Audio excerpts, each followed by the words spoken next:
लड़की को माँ के प्रेमी से हुआ प्यार और फिर उसके पश्चात कुछ ऐसी घटना हो जाती है कि रिश्ते हो जाते हैं तार तार। दोस्तों आखिर इस घटना में ऐसा क्या हुआ जो यह घटना घटी, इस घटना की पूरी सच्चाई जानने के लिए आप हमारे वीडियो को अंत तक जरूर देखें। नमस्कार दोस्तों, मैं प्रेम सिंह महाबली, हरियाणा ट्रेड पर्वत चैनल में आपका स्वागत है। दोस्तों यह जो आज की घटना है यह उत्तर प्रदेश के आगरा की घटना है। दोस्तों उत्तर प्रदेश के आगरा में एक सीमा नाम की औरत रहा करती थी जिसकी उम्र करीब 42 साल थी। दोस्तों सीमा की एक बेटी थी जिसका नाम पूजा था, जिसकी उम्र करीब 22 साल थी। सीमा अपनी बेटी पूजा को लेकर आगरा एक किराए के कमरे में रहा करती थी, क्योंकि उसकी बेटी पूजा आईएएस की तैयारी कर रही थी। तो उसी की कोचिंग के लिए माँ अपनी बेटी को लेकर यहाँ आगरा रहने लग जाती है और जो उसका पति होता है वह गांव में ही रहता है। तो वह इधर पूजा अपनी आईएएस की तैयारी अच्छे से कर रही थी, कोई भी कैसी भी दिक्कत नहीं थी। तो एक दिन क्या होता है कि सीमा बाजार से कुछ सामान लेने के लिए जाती है और वहां से वह एक रिक्शा पकड़ती है।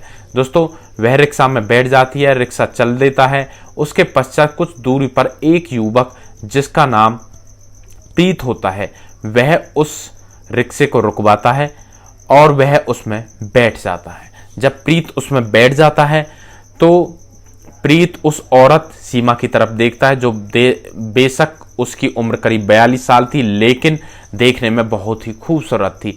तो प्रीत उससे आंखें मिलाने लगता है और उससे बात करने की कोशिश करता है और उससे टाइम वगैरह पूछता है। दोस्तों वह महिला मुस्कुराकर टाइम बता देती है। इस तरीके से एक दूसरे में बातें चालू हो जाती हैं। अब वह सीमा कहीं ना कहीं उस लड़के प्रीत को अंदर से चाहने लगी थी। इस तरीके से दोनों में बातें होती हैं और दोनों एक दूसरे का नंबर ले लेते हैं और फोन पर अब बातें करना शुरू कर देते हैं। अब जो सीमा होती है वह अपने प्रेमी प्रीत को अपने घर पर बुलाती है और जब उसकी बेटी नहीं होती है तो वह प्रीत को घर पर बुलाती है और उसके साथ शारीरिक संबंध बनाने लग जाती है। धीरे धीरे वे इतने खुल जाते हैं कि जब उनकी बेटी पूजा घर पर होती है तो वे उस लड़के प्रीत को जिसकी उम्र करीब 29 साल थी उसको अपने घर पर बुलाने लगती है और दोनों एक कमरे में शारीरिक संबंध बनाने लगते हैं। इधर उनकी बेटी पढ़ाई कर रही थी और इधर दूसरे कमरे में वे लोग शारीरिक संबंध बना रहे थे। तो इस तरह उनका सिलसिला चलता रहता है। तभी क्या होता है, मार्च का महीना आता है और उस लड़की का आईएएस एग्ज़ाम आ जाता है। तब लड़की परेशान होती है कि माँ मुझे आईएएस का एग्ज़ाम दिलाने के लिए कौन ले जाएगा। उसकी माँ भी परेशान होती है लेकिन माँ कहती है कि तुम्हारे साथ प्रीत जाएगा, तुम्हें कोई कैसी भी दिक्कत नहीं होगी। लड़की मान जाती है। प्रीत और वह लड़की एग्ज़ाम देने के लिए बाहर चले जाते हैं। दोस्तों वे वहाँ पर एक कमरा किराए पर ले लेते हैं और उसी में शाम को रह जाते हैं। दोस्तों वह लड़की प्रीत से कहती है कि मैं तुमसे बहुत प्यार करती हूँ और मुझे सब पता है तुम मेरे माँ के साथ क्या करते हो, लेकिन मैं माँ के डर की वजह से तुमसे कुछ कह नहीं पाई और मुझे तुमसे बहुत प्यार है। दोस्तों प्रीत भी खुश हो जाता है। इसके पश्चात दोनों शारीरिक संबंध बनाते हैं और दोनों सुबह मंदिर में जाकर शादी कर लेते हैं। फिर शादी करने के पश्चात घर पहुंचते हैं और तो उनकी माँ जैसे ही यह सब देखती है कि इन दोनों ने शादी कर ली तो उसके पैरों तले ज़मीन खिसक जाती है।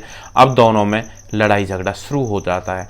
तब वह लड़की अपनी माँ सीमा से कहती है कि मैंने यह सब तुमसे बदला लेने के लिए किया है, क्योंकि तुमने मेरे पिताजी को धोखा दिया था। अब मैंने तुम्हें धोखा दिया है तुम्हारे प्रीत को तुमसे छीन कर।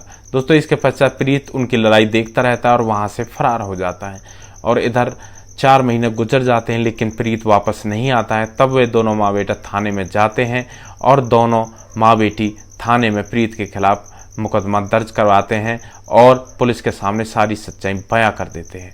तो दोस्तों इस घटना के बारे में आप क्या कहना चाहते हो? यहाँ पर अभी प्रीत का कुछ भी पता नहीं लगा है। प्रीत को ढूंढने में पुलिस पूरी तरह से लगी हुई है और जैसे ही उसका कुछ पता चलता है तो आगे की घटना को आपको बता दिया जाएगा। दोस्तों हमारे समाज में इस तरह की विकृत मानसिकता के लोग भी रहते हैं जो रिश्तों को तार तार कर देते हैं। तो ऐसे लोगों के बारे में आप क्या कहना चाहते हैं? इसमें किसकी गलती है? बेटी की गलती है, माँ की गलती है, उस लड़के प्रीत की गलती है? आपकी जो भी राय है आप कमेंट बॉक्स में हमें दे सकते हैं। दोस्तों इस तरह का वीडियो लाने का उद्देश्य किसी को परेशान करना नहीं था, किसी का दिल दुखाना नहीं था, बल्कि आपको सतर्क करना था और सावधान करना था कि ऐसी घटना कि आशंका होने से पहले ही आप उसे संभाल सकें। दोस्तों, अगर आप लोगों को हमारे वीडियो अच्छे लग रहे हैं तो हमारे वीडियो को ज़्यादा से ज़्यादा शेयर कर, जो हमारे चैनल हरियाणा ट्रेंड पल उसको सब्सक्राइब करें ताकि हमें भी आगे बढ़ने का मौका मिल सके और आप लोगों का आशीर्वाद हमारे ऊपर बना रहे। दोस्तों, नेक्स्ट वीडियो में एक ऐसी सच्ची घटना के साथ आपके सामने फिर से हाजिर होंगे। तब तक के लिए आप सुरक्षित रहें, सावधान रहें, रिश्तों की अहमियत को समझें, परिवार का ध्यान रखें, बच्चों का ध्यान रखें। जय हिंद, वंदे मातरम।